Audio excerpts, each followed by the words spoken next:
Hello. Welcome to Plainsong Farm's new series, Growing Connections.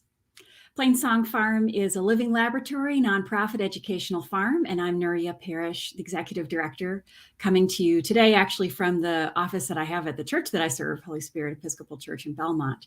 But it's a perfect combination because today we're talking about how Christian discipleship connects to health, equity, and food access.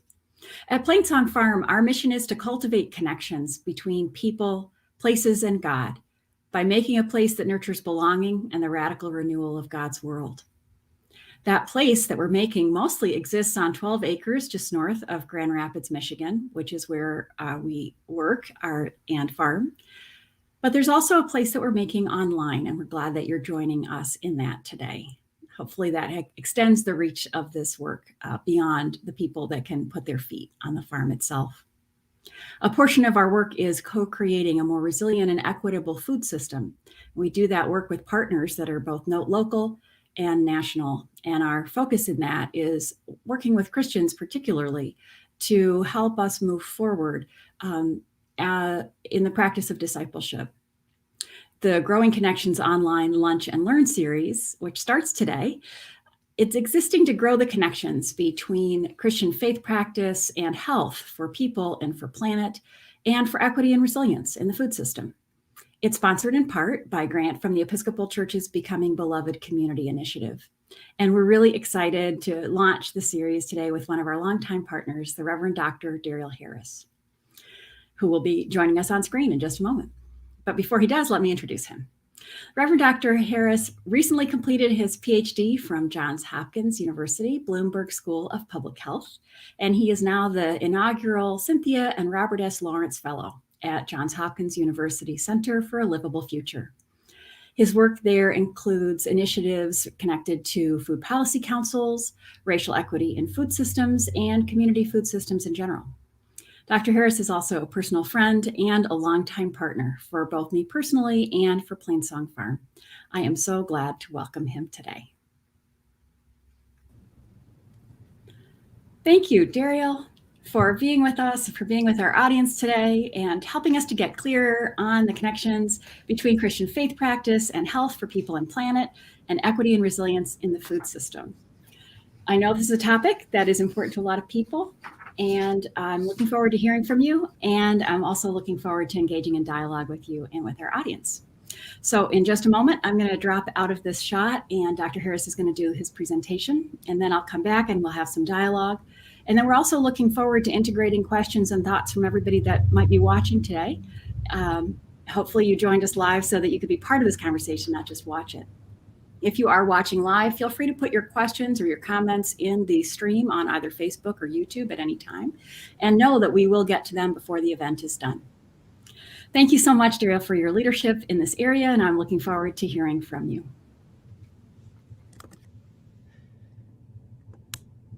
Well, thank you, Nuria, for the invitation and opportunity to talk before you.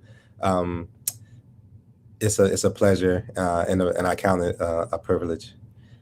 So today we're going to talk about something that is very important. It's food equity. And so I want to share my screen and just walk us through a few slides. We're going to start with a scripture verse and then talk about some on-the-ground practical issues that we should consider.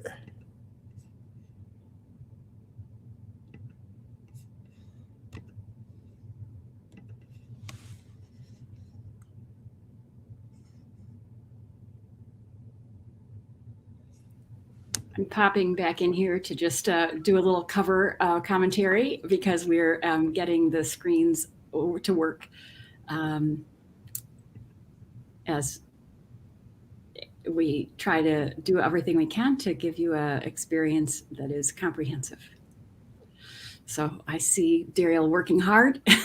Making this. Can I, if you need any assistance or advice on getting your screen to actually show up in this, I'm here for you.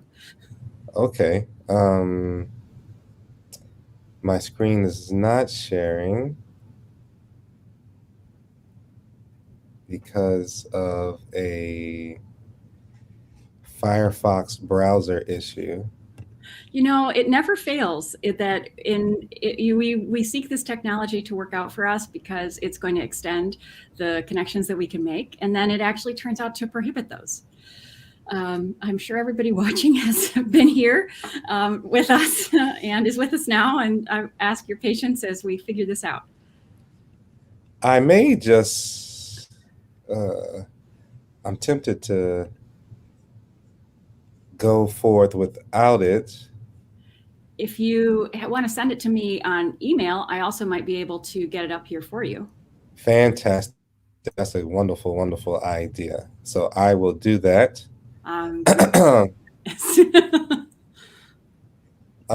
So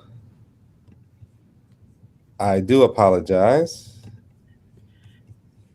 I swear, everyone, we did actually test this whole process, but then browsers have a will of their own. And it always happens at the most awful time. Thank you to Amy and Heather for introducing yourself in the comments. And it's really exciting to see people joining us from both Michigan and Virginia as we figure out this slide situation. Please feel free to share what made you decide to join this broadcast today, and what are you looking forward to learning from, and what would you like to share about your work in food access and equity? How are you already part of this conversation and this movement? Okay. All right. Did you say if you sent me? I sent it to you. I can start with the Bible verse. Oh, I always love to start with the Bible verse. All right. I'm going to take myself back out of this, and then how would you like me to do? You want me to just when you get it, open it up, and then pop back in and share your screen alongside mine through the duration of the presentation, and then we'll take it off when during the question and answer. That sounds great. Okay, it hasn't come through to my email yet, but I will show back up with it when it does. See you later, everybody. Fantastic. Okay, so let's just read really briefly John 10:10, and this is John 10:10 is a familiar verse to people who frequent the church, but usually the verse is taught in a way that's detached from the narrative in which it sits. And so I was reading it recently, and it dawned on me the narrative in which the verse sit, and I said, wow, this is a great lesson. So it taught me, and so I'm just sharing a portion of what I learned. And so the verse reads, "The thief comes but to steal, kill, and destroy. I have come that they may have life and to have it more abundantly." And so this is Jesus talking to the Pharisees. And so that part is pretty well known. Jesus says essentially that he came so that people will have life and have it more abundantly. Of course, he uses the term they. He doesn't say you. He doesn't say we. He says they.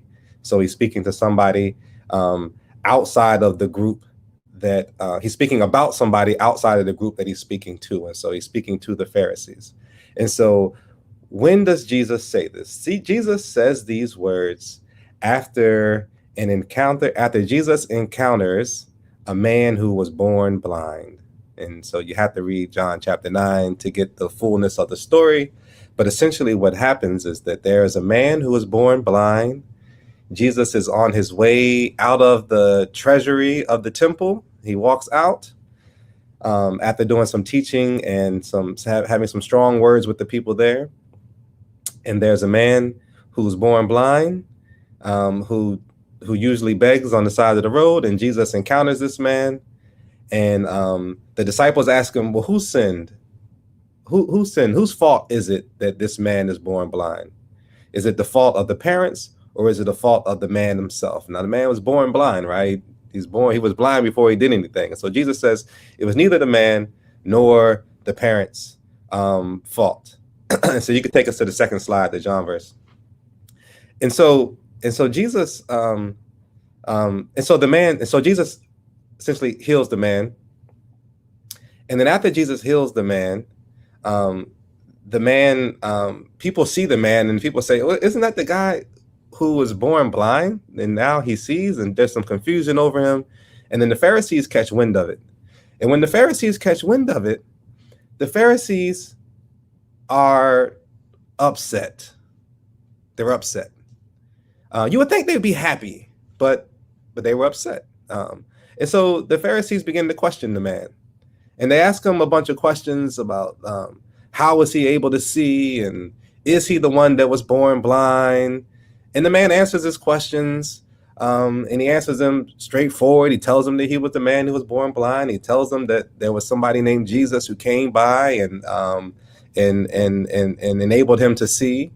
But the Pharisees, and it's important to note that the Pharisees were people of power, people of influence, people of authority. They were dissatisfied with the man who was born blind but now could see. They were dissatisfied with his answer, his response. And so then they went to the man's parents, and then they talked to the man's parents, and the man's parents answered, and they were dissatisfied with the man's answer. They were dissatisfied with the man's parents' answer, and then they go back to the man again. And so the man says, okay, now you're coming to me a second time. I'm telling you the same thing I told you the first time. And they were dissatisfied with the man's second response. And this time the response gets a little heated. And so the people are essentially accusing the man and Jesus of being somehow demonic. Of course, Jesus does this on the Sabbath day. And for the Pharisees, that's a big no-no. You can't do such things on the Sabbath day. And so they feel justified in their stance of finding fault in this man who just received the miracle. Now, it's worth noting that the Pharisees, the people who had the power, the authority, the influence, they were neither born blind, nor were they healed of their blindness. But they feel that their perspective and their words and their experience give them some sort of authority over the matter, such that their words count more than the words of the person who was actually born blind and the person who was no longer blind, even when that person is speaking about their experience. And so the person who has the experience, their voice is quieted, and then the person who doesn't have any experience, their voice is lifted up because they hold some authoritative position, and they think that position makes them smarter or more qualified, or essentially a better person. They think that it makes them a greater recipient of God's favor, and so it allows them the privilege to do something we should never do, which is ignore the marginalized. And so being dissatisfied with the man's responses and the man's parents' responses, eventually the discussion boils up to Jesus himself. And Jesus gives this response. And John 10:10 is kind of the beginning of Jesus's large response that kind of shuts the conversation down. And the thing that Jesus says is that he said, okay, there's some other people who are coming. There's a thief that came to steal, kill, and destroy, right? It's causing havoc and is robbing life from people. But that's not why I'm here. And of course, the Pharisees had accused Jesus of being demonic and accused him of being some bad guy, essentially. And Jesus saying, I'm not a bad guy. He says, I have come that they may have life, that they, and emphasis on the they, may have life and have it to the full. And who is the they? They are the people who were born in conditions of no fault of their own that are unpleasurable. They are the people who are marginalized. They are the people whose words and voices are demeaned and quieted and silenced, while other people of power and of means get to say what they want to say and be heard and be appreciated. They are the oppressed. And Jesus is saying, I'm coming for these people that they may have life and they may have it to the full. And now this, in the 21st century where we're living in, becomes a clarion, a call for the church. If the church is doing anything, of course, the church is, teaching the gospel and telling about the goodness and the works of Jesus. But embedded in that is efforts for the they of our communities to have life. And those would be the oppressed, the marginalized, the people who are born in conditions that are not good for no fault of their own, and people who are least likely to be listened to. God is the spirit of Jesus is the spirit that is begging and asking and calling the church to resemble him and to do the things that Christ did. And so now we're going to flip the slide. And I'm going to use a few maps in Baltimore to kind of bring the point home. The first map with the green and red and orange and yellow colors is the life expectancy. Now, this is Baltimore, and I use Baltimore because that's where I'm a resident of Baltimore, but this is, most major cities have this same story. And so this is Baltimore, but it's also Philadelphia, it's also New York, it's also Grand Rapids, it's also Detroit, it's also many metropolitan areas across the United States. But in Baltimore, the most colorful map, the one with the red, green, yellow, red, this is the life expectancy map. And so this is your life expectancy when you are born. You haven't done any good or bad yet, but based on where you're born, where your parents live, this is your life expectancy. And so if you're in the green means good, green means go. So that means you have a long life expectancy. And if you're in the red areas or in the orange areas, that means that your years on life, your life expectancy is going to be considerably diminished. And so when this map was created, there's a 20-year difference between the people who are in the darkest red areas and the people who are in the brightest green areas. It's about 20 years. These are people perhaps that Jesus would consider being born blind, or they're being born marginalized and oppressed. And then so the middle map, where it has the more autumn colors, is a race map. And so this shows you the racial makeup of Baltimore. And the darker colors are essentially Black people or people of color. And then the lighter areas are white people. And so so let's look at the third map, and then I'll bring them all together. So the third map is the food environment map. And those speckles of red in the food environment map are what we used to call them food deserts. Now we call them high food. It's essentially, the term is escaping me at this moment, but it's a term that we use to replace food deserts because food deserts have fallen out of fashion.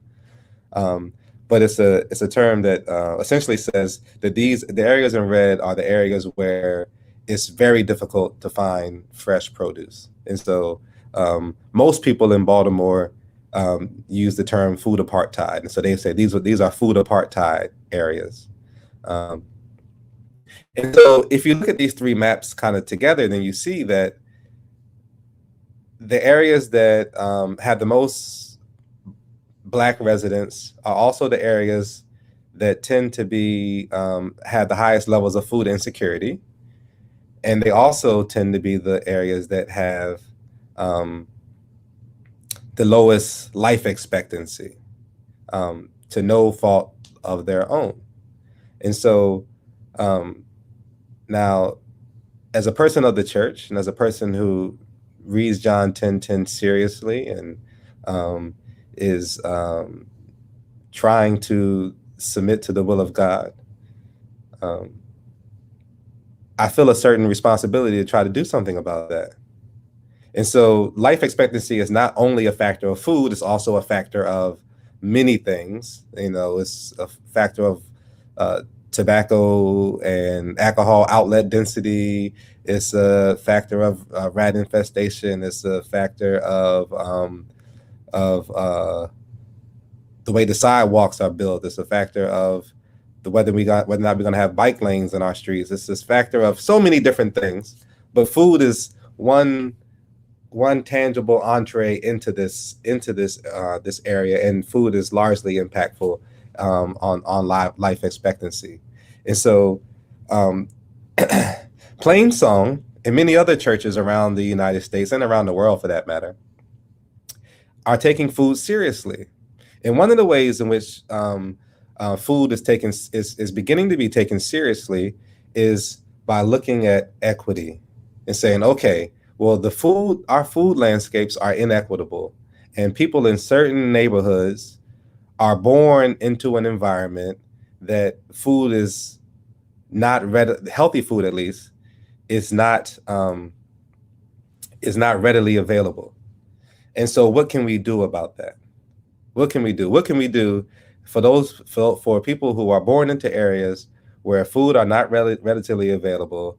And they also tend to be people within our given society who are most oppressed, they're most marginalized, their voice is not listened to, even when they are the ones experiencing both the effects that they're born into and any changes that may be used to bring about. They're not heard. They're silenced. Just like the man born blind in John 10:10. And so if you flip to the next slide, these are a couple of interventions in Baltimore that have taken place. And so this is Strength to Love 2 Farm, and this farm it is the largest growing acreage in Baltimore City.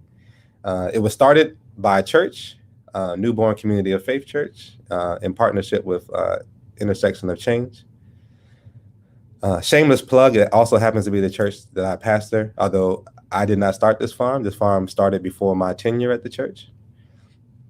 And so this is a church in Baltimore. It's in one of those dark red areas. It's a neighborhood, 97% African American, low food, healthy food availability, and there's a farm there. And increasingly, the produce from this farm is given to people in the neighborhood. It's also given to people at high-end restaurants so that the farm can pay for itself. But increasingly, there's portions given to neighborhood residents. And then the next slide. And this is another effort from a church group called the Black Church Food Security Network. And these are farmers from the Eastern Shore of Maryland. It's a rural area of Maryland. They had a farm over there, and they were growing on acres of food, and then they actually were growing on Harriet Tubman's ancestral land, and they would bring that food into Baltimore City, and then we would distribute that food inside churches. And so now the Black Church Food Security Network has connected with farmers in North Carolina, farmers in Virginia, and they're distributing food in churches around Baltimore and in other geographical locations in their sanctuary, so that people who come to their churches will have access to healthy foods, usually in places where they otherwise may not have that access. And so these are just two examples that the church is doing, but there are many others that I just don't have the time to mention. And yes, and so thank you for allowing me to talk. And then I guess I want to invite Neria to come back so that we can continue the dialogue. Thank you. I remember when I first saw you present that map and I loved that this time we got to hear the Bible study along with the map. I think when I first saw you present that map and some of those concepts, it was 2018. We were still like getting to know each other, and we were at Duke, the World Food Policy Council, and they were doing food and faith convening, and you were speaking related to the Christian faith practice and food and health equity. And I remember we were sitting together and you said, I wish I had done a Bible study. And I loved that this time you did the Bible study, and I went and I got my Bible so that I could follow along. And I'm really grateful to have the perspective that you share that's rooted in Scripture, but also calls us to imagine a future that's different from how Christian communities practice faith and seek equity today. I have a question that came to me while you were talking that's not on the list of questions that I gave you earlier. So you may not have an answer to this question, which should be totally fine. But I'm wondering if you could share something about the story of how that map was. Do you know anything about how that map was developed? Those three maps that were all placed in juxtaposition to one another. Did that come out of Johns Hopkins, or where did that come from in Baltimore? Yeah. So can we flip back to the three maps just briefly? I'd like to give a big shout out to Anna West behind the scenes here, making all of these magical things happen. Yes. So so the map on the far right is a map that is out of Johns Hopkins Center for Livable Future, where I work. They produce food environment maps for Baltimore every couple of years. They produce it for the state of Maryland and other municipalities as well. But this is the food environment map. And so the Center for a Livable Future, they survey. It's a big undertaking because they have to survey residents. You have to, I don't want to butcher it, but the way that they factor in the areas that are in red, it has to do with automobile ownership, income levels, and distance to grocery store. That makes sense. And so depending on how those three factors overlay each other, then you'll find yourself in the red zone. But that map is owned and created by the Johns Hopkins Center for a Livable Future. The life expectancy is done by the health department. So they have the Baltimore City Health Department puts out a healthy neighborhoods report every few years. And so within that report came this map. And then the map in the middle came from, I think it was a dot. It was this dot, this racial, it was a racial distribution that had it's all over the United States. You can put wherever you want. I've seen that data. That makes sense. Yes. And so I put that, I went there and then I clicked on heat wave, and then it gave it to me like this. Oh, okay. So, I mean, I'm asking, and thank you, Alan. Let's go ahead and take the map back out.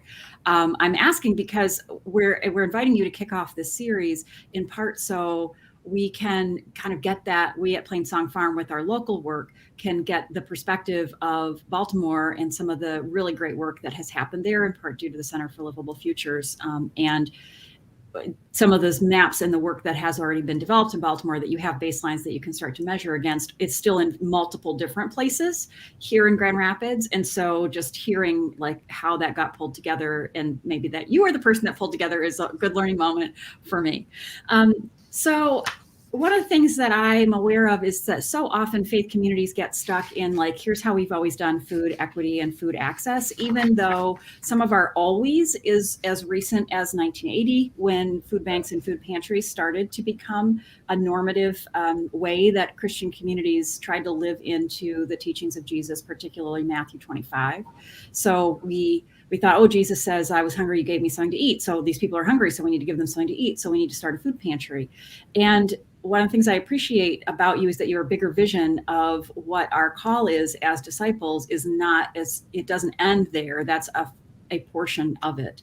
I really would love to hear more from you and reflect a little bit with you about what vision of the future Christian faith communities can embrace in terms of seeking equity and access and health equity in our communities. How could we imagine something better than what we experience today? I think it's the job of the church and the job of every generation of the church to ask itself and to ask its canon new questions.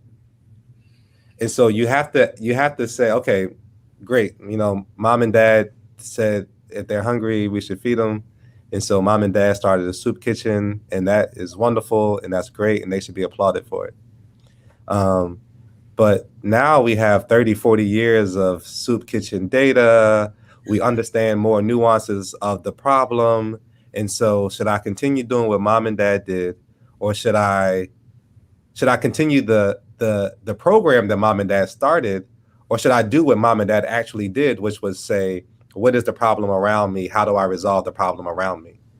And so if we say, okay, what's the problem around me? Then I realize that the problem is more systemic.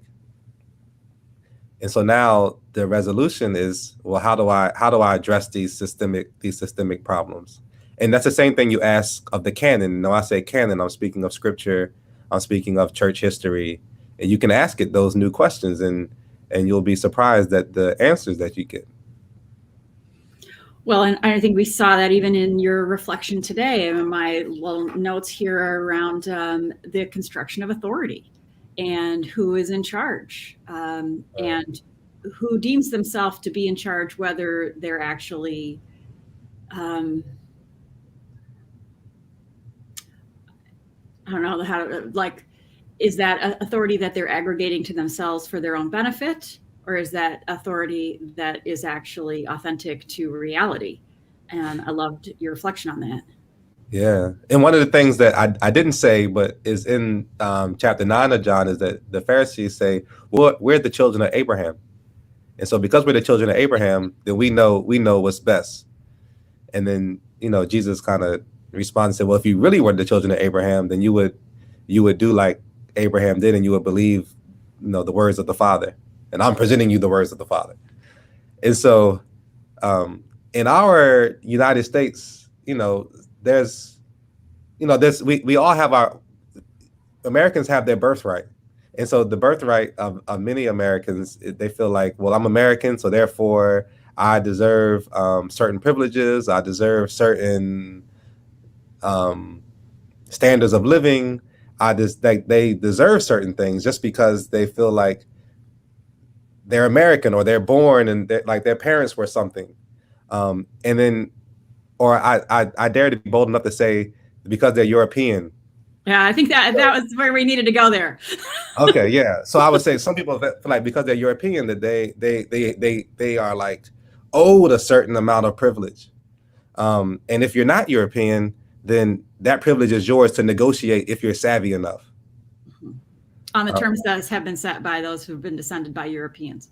Exactly. Precisely. And I think that's problematic. And that is more in line with the Pharisees than it is with Jesus. Mm-hmm. One of the things that I stood out to me in what you reflected on is the self-definition that Jesus provides. So Jesus is self-defining. Here's why I'm here. And then a little bit later, he says, I am the good shepherd. So he says, I came that they may have life. They have it abundantly. I am the good shepherd. And he's not looking for somebody else, either from the past or from his circumstances, to define him. He is self-defining based on his unity with the Father. And I find myself, thinking about, as somebody that does stand in a tradition, I'm a priest in the Episcopal Church, not wearing my collar today, it does stand in a tradition that's really been marked by the European colonialism, recognizing how many assumptions are inherent to the way that I inherit faith, that I think are not generative to health and to life, and that I think connect both to the challenges that we saw on the map and the promises that we see in Scripture. and especially that you outline for us. So, I mean, I see some assumptions in the tradition that I stand in, that our job as the church is to do for, instead of to discover with or partner with or hand over control, hand over the assumptions that we're in charge. And I also see a set of assumptions that churches are supposed to own and share, like, well, this land is ours, and this money is ours, and we'll share it with other people, which is different from acknowledging that actually none of this is ours. This is all God's, and we are not actually privileged inherently. We're privileged due to history and circumstance and violence. And so how do we undo some of that in our generation? So how do we, I think one of the questions I always like to wrestle with you and not with you, is how do we as disciples create assumptions that are generative to life and health? What assumptions? Assumptions, you said? Yeah. What assumptions are rooted in the gospel about how we could do better in future generations than we have received from past generations? Oh, well, the gospel assumes a certain level of humility. Mm-hmm. And to be humble is to be able to be corrected. And so oftentimes, church, every church, no matter who you are, right? Every church, a new idea, a different perspective is seen as threatening. Is seen as some sort of so it's some type of insult. It's seen as an insult in a way that doesn't have to be seen that way. And so, and to defend the status quo, we often become arrogant. But the assumption of the gospel is humility. Mm-hmm. And so Jesus says, yeah, I am the good shepherd. I come that they may have life and have it more abundantly. But before he says that, he says, there's another who's here that's there to steal, kill, and destroy. And so it's not to like wholesale demonize any group of people, because no group is all bad, right? But it is to say, and I examine this in within my own group, my own culture, my own self. There's elements within me that are not life-giving. There's tendencies that I have that are life-stealing. And so those have to be corrected. And I have to, if I'm saying that the gospel is in me and I'm in the gospel, then I have to be humble enough to receive that correction. In fact, I may seek it out. I look to correct myself because the gospel is saying I'm trying to be like God, and I'm trying to shed the things that are unlike him. Well, when you say that there's things within you that are not promoting life, I mean, you have that in common with every human being, and certainly including me. Exactly. I use myself so that people don't have to feel guilty. Yeah, same. And I feel like I should take a moment and say, those who are listening also, a wonderful comment from Amy Freeman about humility and how it's rooted in the same root word as humus, which is the meaning of the word soil, which also is from scripture, that we are one with the soil. We read that in Genesis chapter 2. And that's what we're made from. And that's all of us, no matter what our background, gender, whatever the circumstances of our human appearing, we are one with the soil beneath our feet, and we rely on it for life. Precisely. My sense, Darriel, whenever we talk about the kind of Christianity that we hope to profess and we hope to practice, and I say that I hope to profess and I hope to practice, is that there's a gap between what we see as a practice of discipleship and what most people think of as Christianity in its practice today. And I would say some of that gap is rooted in, coming back to this food conversation, that some of our practices around food ministry didn't fully take into account ecological well-being or even public health. We too often still think about food in terms of pounds delivered, and that's not generative to life. Always depends on what those pounds are and how and delivered. It is not the same as abundant life. It can be a transactional relationship, not a transformative relationship. Mm-hmm. I got lost. That was going to be a question. I don't know what the question was. Did it spark any thoughts in you?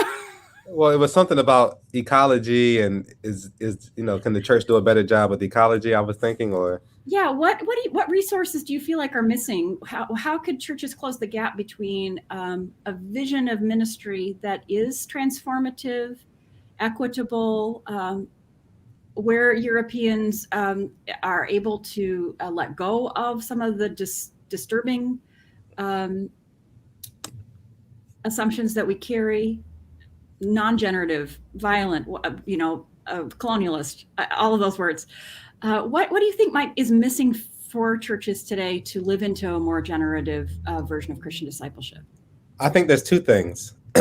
One, the church has to read. The church needs to read more frequently as a group, and so that starts with Bible study. You go to church service on any given Sunday. Can be a fairly large crowd, and then you come to Bible study, and maybe a 10th or a 20th of that crowd in Bible study. But then the church also, aside from reading scripture, needs to read some theology. Someone like Ellen Davis, or some Norman Wurzba, Nuria Parrish. There's all these great thinkers out there. Willie James Jennings.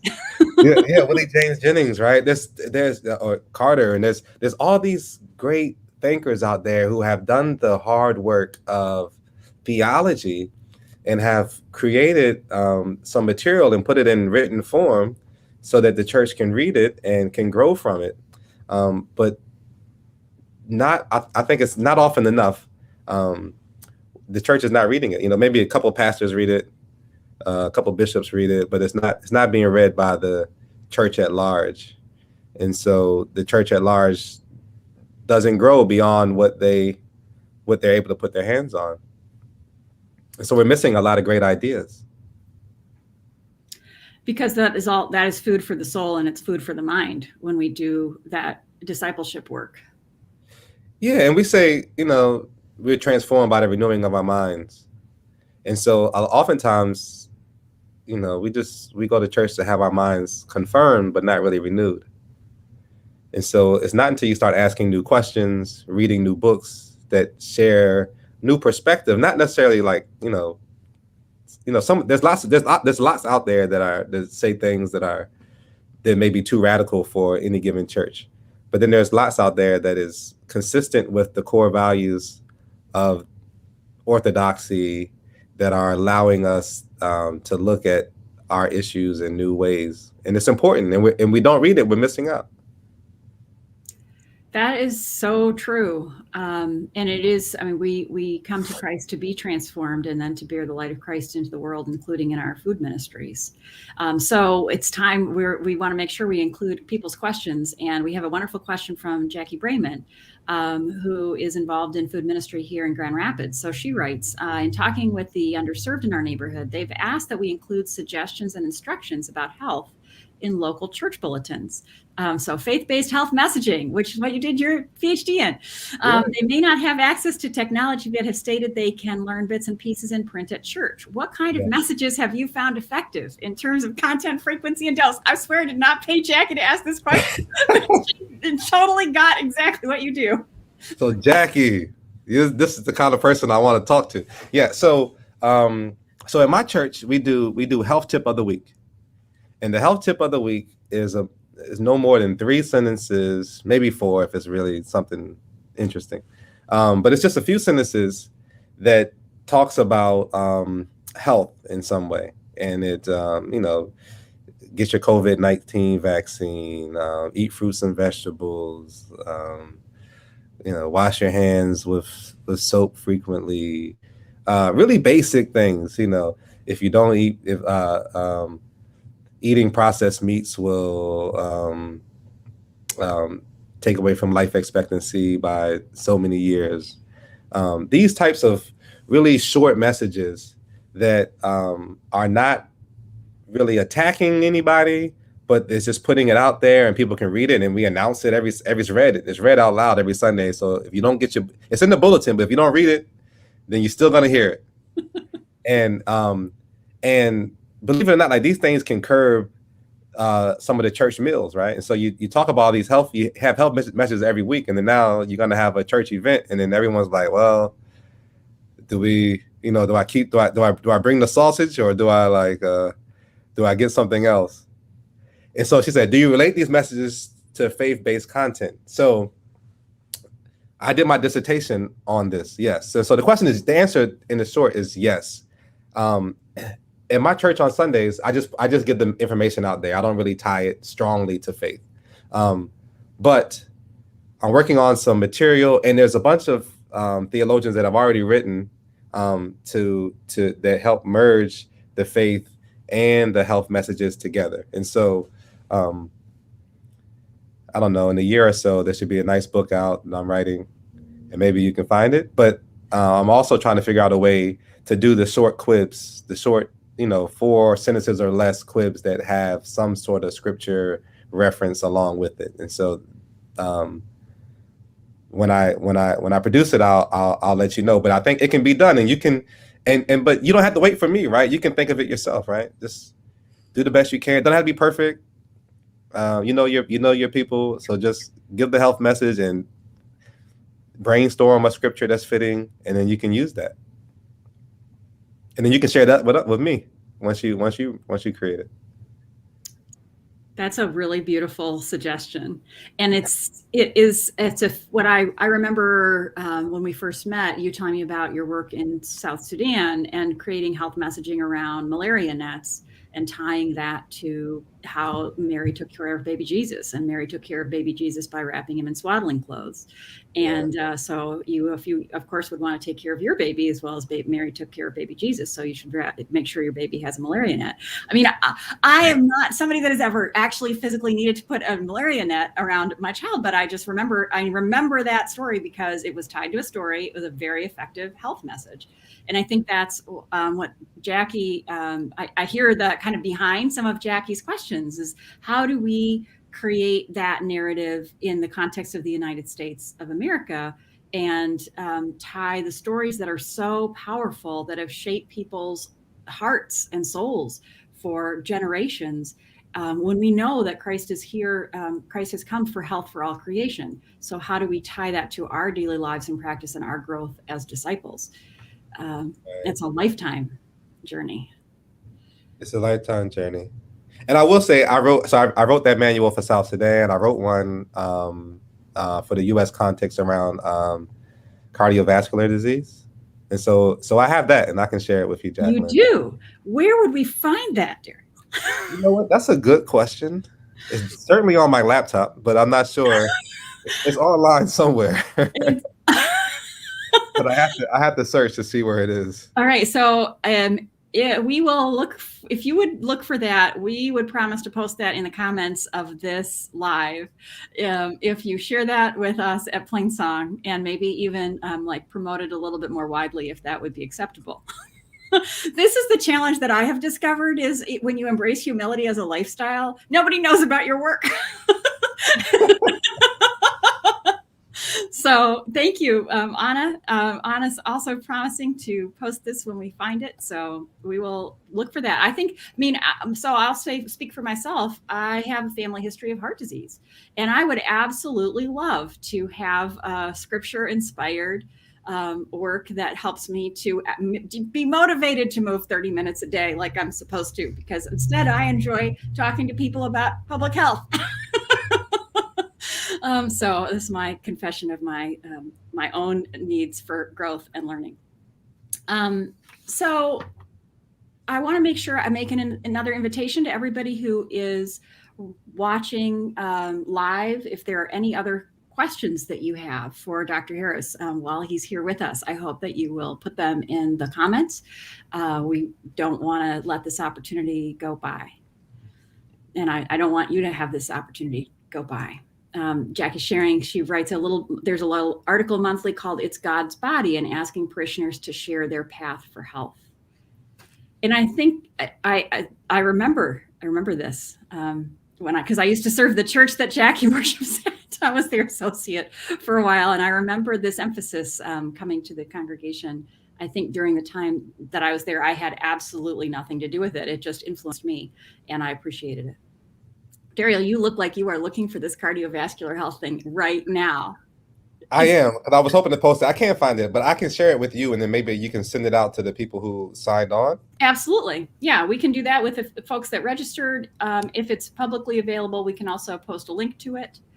I don't want to have this end without, this is another thing that I didn't put in the pre-notes, but Darriel, you and I started working on church-owned land 3 years ago, 2018. Oh, we have a question from Aaron Skidmore. All right, so let's make sure we get that one in, because we can talk about church-owned land another time. What kind of thoughts or encouragement could you share with nonprofit food sites, especially faith-based food sites, who are hesitant to shift dollars to support more local growers? Well, do you have an idea as to why they're hesitant? That's an acknowledgement that local food investment can contribute to health equity. My guess is Aaron will jump in, I'm sure. Hi, Aaron.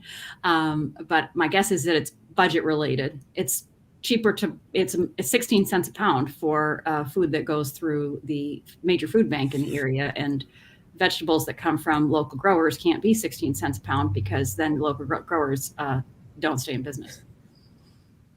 Okay, I'm gonna respond to this in the way that and a lesson that I learned from a Catholic priest theologian once, and he said to me,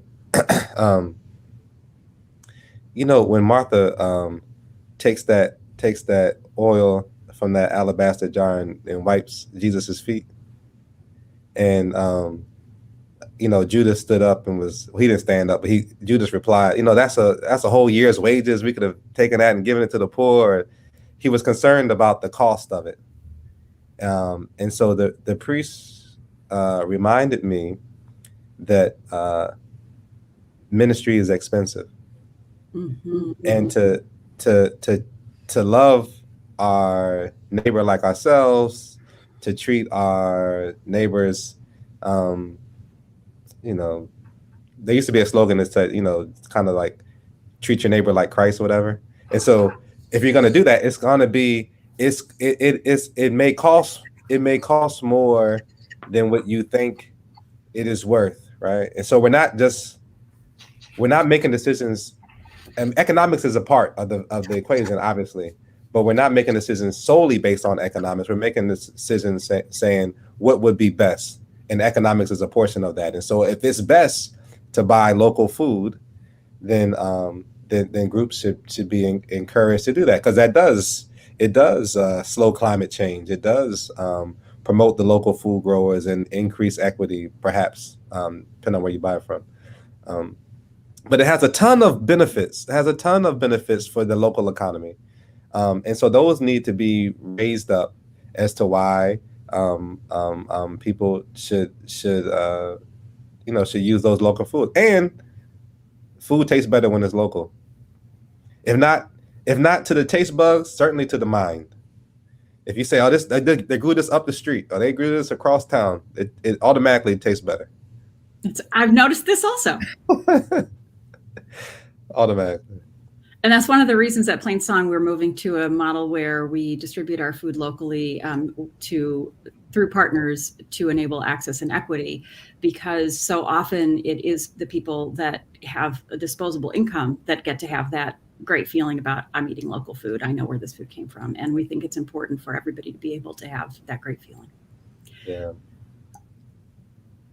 Our time is drawing to a close, so I want to ask one last time for anybody who might be listening to share comments or thoughts in relation to anything that you have heard today. And I want to, it's 12:54, so I might be doing this prematurely. Just trying to figure out timing. One thing that I know we've talked about in the past that we don't really have enough time to talk about today, but I feel like it's still out there in our future, is a wiser use of church-owned land. And as I think, speaking from the side of the equation that is the Episcopal Church and those who inherit European Christianity, which in America existed through the process of settler colonialism, one of the things that we are re-examining is the heritage that we have. What parts of it are truly life-giving? What parts of it are death-dealing? How were we complicit in the destruction of peoples, but also how do we still inherit the word of life? And how are we still called to pass that on? And I think that's a question and a set of questions to wrestle with the rest of my ministry, and probably the generations going forward. I don't really have a question about that as much as I just wanted to put that out there. From my perspective, I think it's so helpful to think about the map that you put out there in connection with where churches own property and what is possible given those realities. And I'm curious, I guess this is my last question, is that a conversation that's happening currently in Baltimore? It's a conversation that has happened and happens from time to time. And so increasingly in Baltimore, churches have used land to do gardens and creative things. And I know that there are a number of churches that are using land to build senior housing facilities and things of that nature. But it's a conversation that needs to be furthered. And our imagination of the possibilities with the land needs to be broadened. And so we've done gardens, we've done congregational gardens, we've done elderly housing. Now, is there any other way that we can use our land in a way that blesses the people, and particularly marginalized people? And I don't know. I mean, we have to think about it. But I suspect that there's more that could be done than what is commonly done, which is, you just make it into a pretty lawn and it's just sitting there 7 days a week and people barely step on it. I would agree with you. And I would also say, I think one of the things that I have consistently learned is it's partnerships, and if you can try to understand how to create wise partnerships, it's much more is possible than anything that you can do alone. So sports facilities. Sports facilities, yeah, that's a great one. I hadn't thought about that one. So you could come Plainsong Farm. We will grow some connections with new possibilities. Sports facilities. So because our time is drawing to a close, I do want to ask one last time for anybody who might be listening to share. I'm actually going to read off my script now. Share thoughts or questions that you may have. I also want to ask you, Dr. Harris, for any last thoughts that you might have for us, particularly Plainsong Farm in Grand Rapids. What is one thing that you think we could learn from Baltimore that Baltimore has done well? I think one of the things that Baltimore has done well has been to increasingly listen to the people who are marginalized. Now, Baltimore is not perfect, right? But Baltimore has taken very intentional steps to try to include the voices of people who have historically haven't been able to say much.